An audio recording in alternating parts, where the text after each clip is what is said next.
Good day and welcome. I'll be answering JAMB 2020 Mathematics Past Question 6.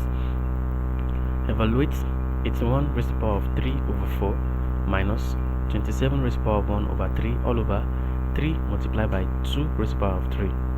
And the options are given below.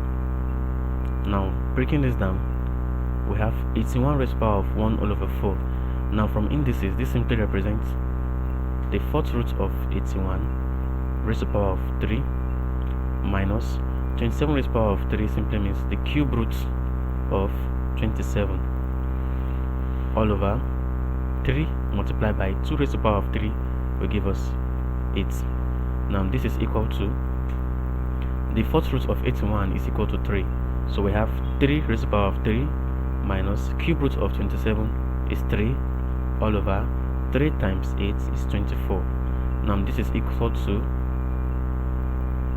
3 cube is 27 minus 3 all over 24, and that is equals to 24 all over 24, which is equal to 1. So the answer to this question is option B, which is 1. Thank you, and you should subscribe to the channel for more videos and past questions.